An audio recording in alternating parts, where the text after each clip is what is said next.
All right, Jeremy here, Jeeps Unlimited, PartsBreakers.com, 303-666-9020.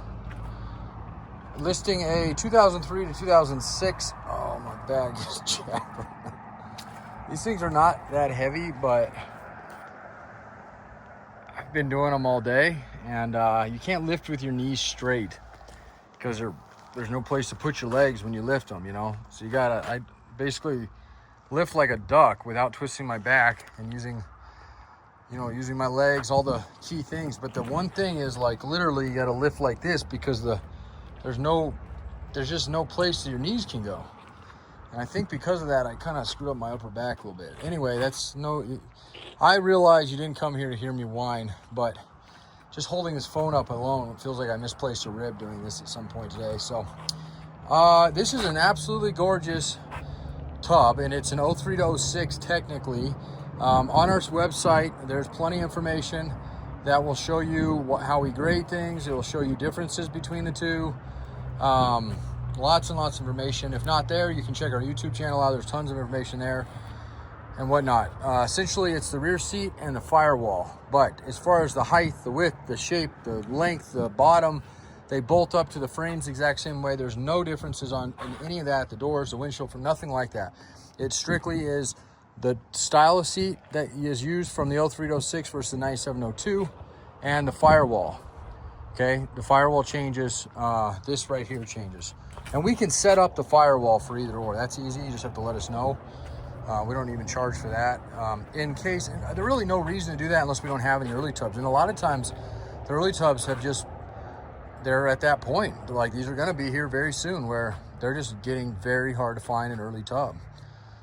So people are almost forced to go into these other later tubs. Now, with that said, there's some benefits in the later tubs. They did do a little bit more of a structure as far as where the roll bar goes, and that channel that comes down there, a little beefier than the original one. So there might be reasons to go that direction, but nonetheless, I always like to list them as they are. So this one's got the holes along the bottom for the bottom trim, so it was likely a Sahara or one of the upgraded packages. Those are factory holes. If your Jeep doesn't have them and you don't plan on putting anything like that on it, don't plan on putting steps, don't plan on putting rocker guards, then you're going to fill those in. Okay, they're just nutserts that go in them, so you pop those out and fill in the holes, paint it, call it good. Pretty easy to do. Those holes that are along the fenders, those are all factory for your fender flares. You actually need those if you're going to be running a flare. Okay, everything else pretty self-explanatory. Let's go through the actual overall condition before my phone overheats and I just feel this thing radiate. It might actually turn off in the middle of this video, and if it does, I have to restart it.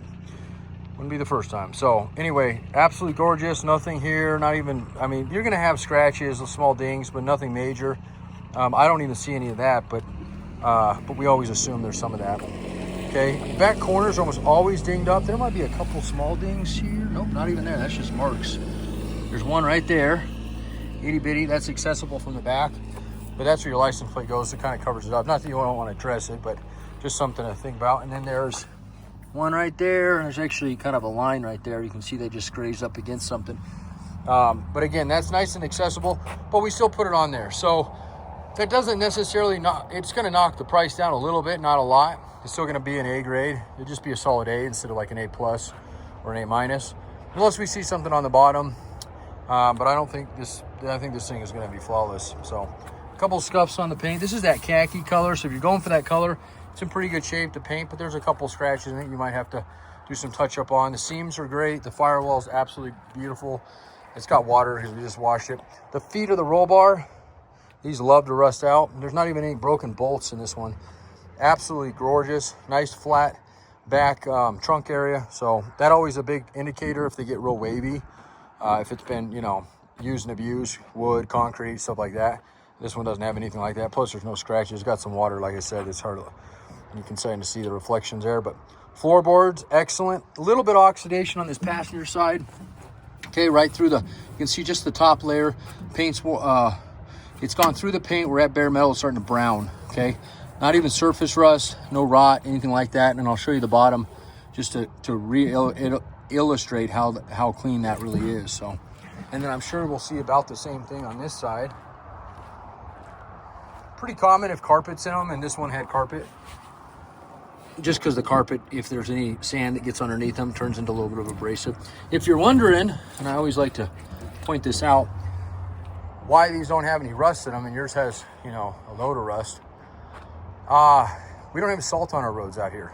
Matter of fact, Colorado is the last state going east where they don't salt the roads. Once you get into Kansas, Nebraska, you start seeing brine everywhere.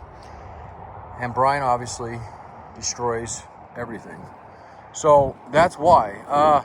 On that note though, these tubs actually came from the Southwest.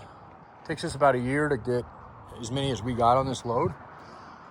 We secure them and then basically trust the person that we're gonna be able to get it when we get a full load. And once we know we have a full load, we go out and we pick them all up. And it takes a ton of work, especially frames when they get as high as they did on this particular trip. Because most of the time we don't have a forklift on that side. We have them on our side, but not on the pickup side. So unloading is fairly easy. It took me about 10 minutes to do the frames. And we're still obviously doing the tubs as we go. We like to list them as we go. And then we put them in our upper lot so that nobody down here, which a lot of things get moved around down here, a lot of big equipment's down here. You see the loaders, the forklifts and whatnot. We want you to see this as if you're standing here next to me, and we want you to see this exact tub when it shows up, not something that somebody's backed into. So we have a whole section for tubs. Nobody's allowed to have any equipment up there, except for myself, and that's just when I unload and load these. So they stay in the same shape that we list them in, okay? All right, now I gotta do the heavy part. I'm gonna pause the video for just a brief second, flip it up on its side here, and I'm gonna show you what I think is always the best part of our videos, which is the bottom. Okay, I'm doing pretty well without this phone overheating, cutting me off halfway through, so we'll do this quickly. This is absolutely gorgeous. This whole torque pocket's what loves to blow out on these things. Look how clean that one is. I always like to count off my mounts. Not only keeps me in check to make sure I don't miss anything, but it keeps you informed what you're gonna get. Again, absolutely beautiful. So the first thing is how clean this back box area is.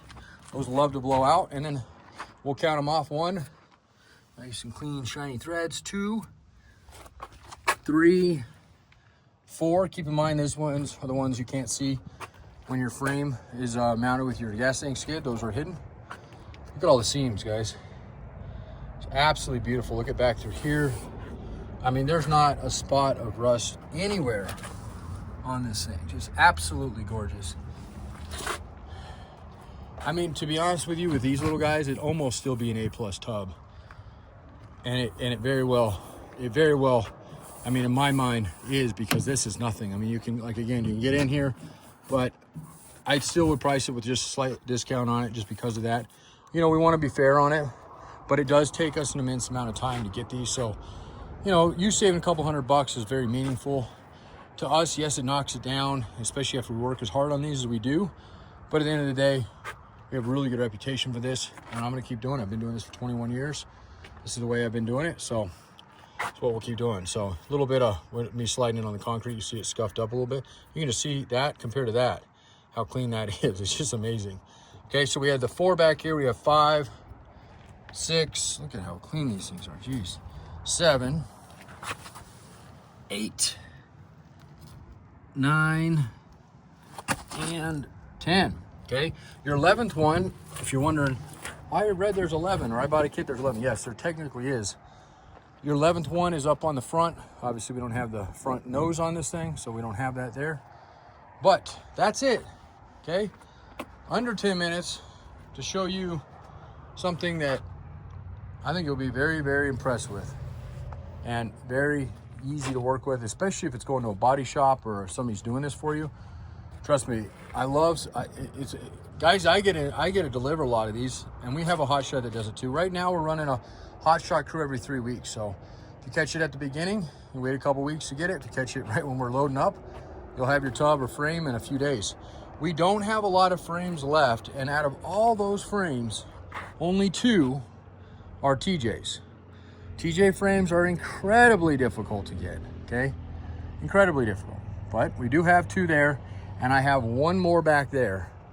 If you're doing an LS swap or some sort of V8 swap in this project of yours, let us know, because I can save you a ton of money on a frame and get you into a 2.4 frame. Or if you don't care about relocating the motor mounts and you just want to save some money because you're a welder, 2.4 frames, at least of right now, and have been for a little bit, are the ones that I don't move as quickly, so I make a little bit better deals on them.